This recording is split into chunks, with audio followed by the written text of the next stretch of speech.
Um, just showing confidence in them and, valuing other things. I think sometimes Jordan puts pressure on himself to score, and that's why I've, had a lot of press conferences where I've talked about, doing things outside of scoring that affect winning, and I think he's bought into that and done a much better job this year than opposed to last year.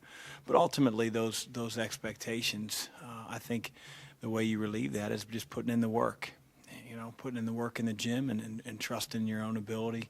But I don't think that ever necessarily goes away in today's day and age. Most of these guys, obviously, most of the seniors, Your Honor, were here when you took the job. What was your sales pitch to them? How did you keep them from defecting or transferring? Well, I think it starts with the fact that they love Louisville, they love the city, and they love the university. They love their teammates. I think that's where it starts. And then, my job was to try to gain a relationship with each one of them. And, relationships take time. They're not going to be instant. But, anything that I've done with our players, I've always just tried to be honest with them, be sincere, give them my viewpoint as I see it.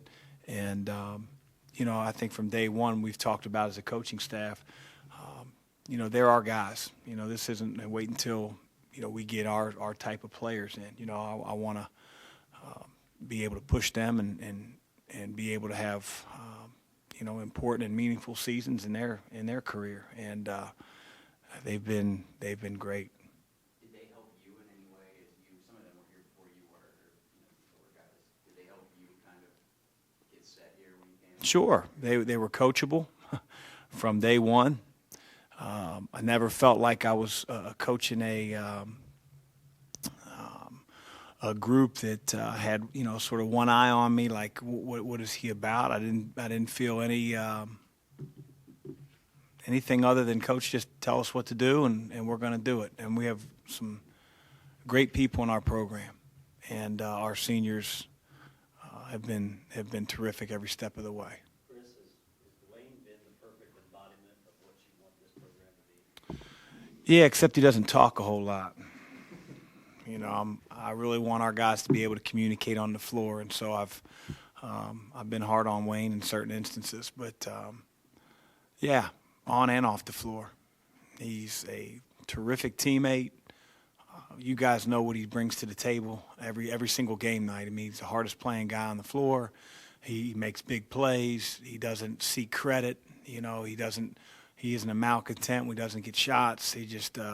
He goes about his business every single day. And like I've said many times, you have 13 Dwayne Suttons on your team, you wouldn't have to come to practice. Do these seniors make your job easier as far as, you can give them something and they can break it down to teammates, or Yeah, is it not like that? I don't think my job's ever easy. But no, I get it. Just putting that out there. But I do think that when you have people, and I don't use the word, players, when you have people like we do with our seniors, you enjoy coaching them. You trust that the message is heard, that the players, they're, I hate using the term bought in, but they're about the right things. They want to win. They want to do what the coaches ask. It's easy to have feedback and dialogue with them because they're smart, and again, their heart's in the right place.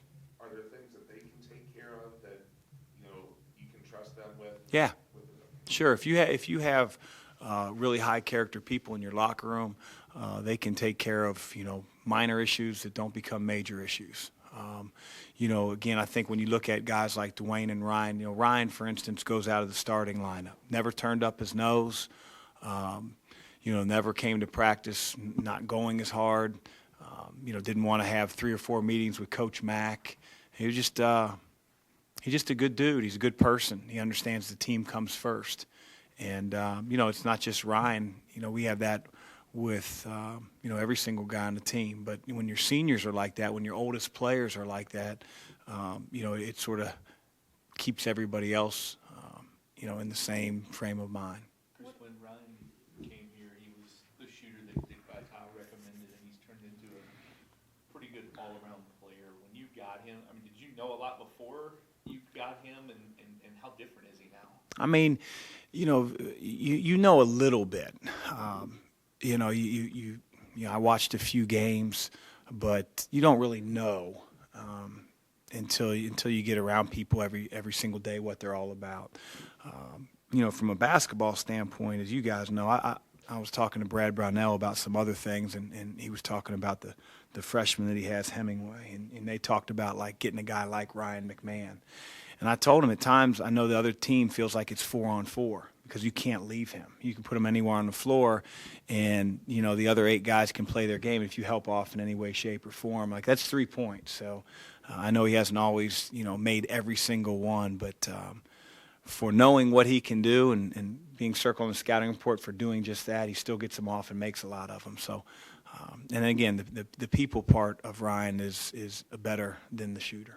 When you look at this senior group plus Jordan and all that they've brought, not just off the court like you mentioned, but on the court to your team, what is it like thinking ahead to next season and not to slight Malik or Darius or any of those guys who will be coming back, but not having this group that has been such a huge part of your success? Yeah, I mean, that's probably for a different press conference. We know who we're losing and what our team will look like.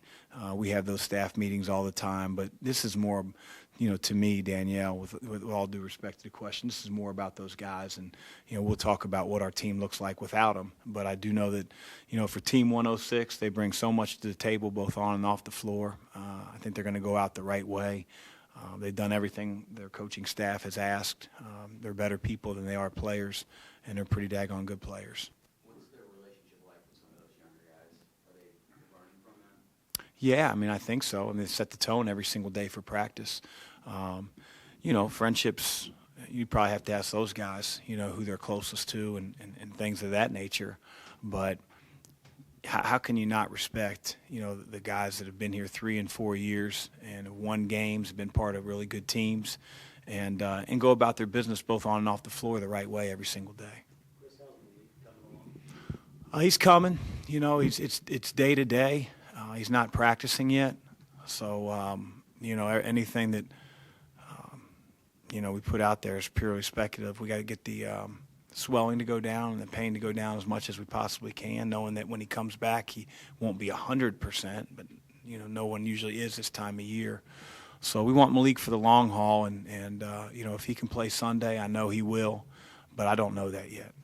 Jordan, when he was in here, said that Sunday would probably be his last game at the Young Center. Can you envision a scenario where it's not? Not really.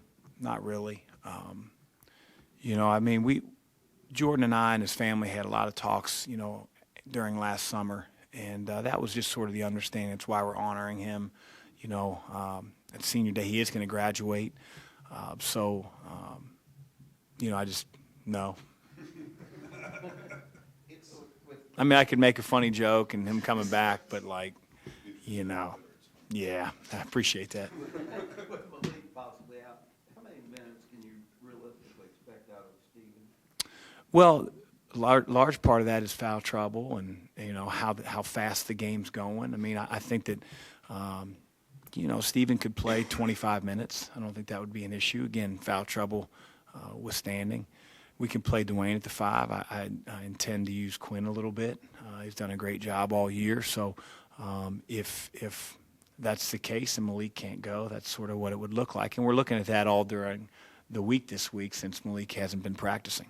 How do you feel about 2 games in the next 2 weeks? Well, I think our team, it's beat up. You got Aiden, you got Josh, now you got Malik. So, our team's beat up a little bit, and the guys that are healthy enough to practice, again, I think this is a great time to sort of lick their wounds, get in the training room, concentrate more on us the last few days rather than our next opponent, and we'll sort of start to target those guys here today. Is Steven, he said he feels better. Have you seen him improve a lot this week? Yeah, I mean, anytime that you're going to get some time off, back-to-back days. Our guys worked out on Wednesday but didn't do anything on Tuesday, and Steve didn't even do a workout on Wednesday. So he looked better at practice. Again, I think, if you're a guy that is at 100% this time of year, you probably haven't played at all. I asked Jordan this question, but what do you feel like as a team you guys have left to prove from now to whenever your season ends? Well, this is what you play for. So we got a lot to prove.